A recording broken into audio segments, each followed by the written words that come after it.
हाथी और बतख, एक छोटी मगर सबक आमोज कहानी। एक दिन लोमड़ी हाथी के पास आई और बोली, देखो ये बहुत अजीब बात है। बतख तुम्हारी पीठ पीछे हमेशा बुरी बातें करती है।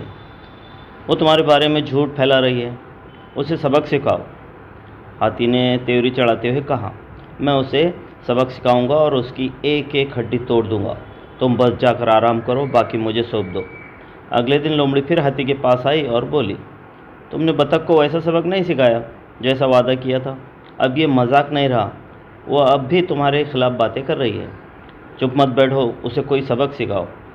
हाथी ने गुर्राते हुए धीमे लहजे में कहा, हाँ अब वक्त आ गया है कि उस बेवकूफ़ को ऐसा सबक सिखाऊं जो वो कभी ना भूले।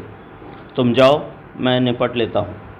तीसरे दिन लोमड़ी फिर हाथी के पास आई और शिकायत की, अरे हाथी, तुम बेहद से ज़्यादा सब्र से काम ले रहे हो।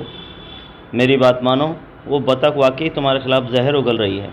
वो तुम्हारे बारे में हर जगह बुरी बातें कर रही है। उसे अब हमेशा के लिए सबक सिखा दो।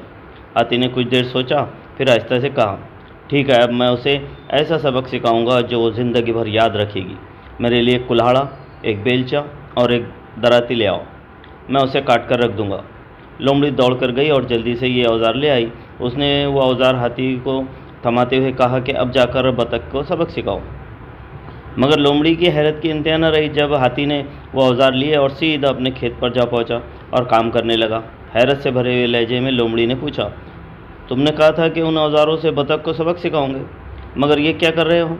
हाथी मुस्कराया और बोला, मैं अपनी मेहनत में मसरूफ़ हूँ। मेरे पास उस बतख के लिए वक्त नहीं है जिसका काम ही सिर्फ शोर मचाना और बकबक करना है। मैं एक बावकार जानवर हूँ जो ताकत और हिकमत की अलामत है। मैं कभी इतना नीचे नहीं गिर सकता कि एक ऐसे जानवर से उलझूँ जिसे सिर्फ शोर मचाना और बकबक करना है। मैं एक बावकार जानवर हूँ जो ताकत और हिकमत की अलामत है। मैं कभी इतना नीचे नहीं गिर सकता कि एक ऐसे जानवर से उलझूँ जिसे सिर्फ शोर मचाने के लिए जाना जाता है। तुम्हारे औजार से मैं अपना काम मुकम्मल करूँगा, फिर वापस कर दूँगा। सबक, ज़िंदगी में कई लोग बतख की मानिंद होते हैं। वो तुम्हारे पीछे बातें बनाते हैं, झूठ फैलाते हैं और दूसरों को तुमसे नफ़रत दिलाने की कोशिश करते हैं, लेकिन तुम्हें उन्हें अहमियत नहीं देनी चाहिए।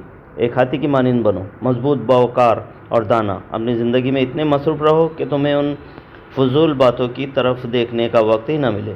सिर्फ अपने काम पर तवज्जो दो और जान लो कि हाथी और बतख में क्या फ़र्क होता है।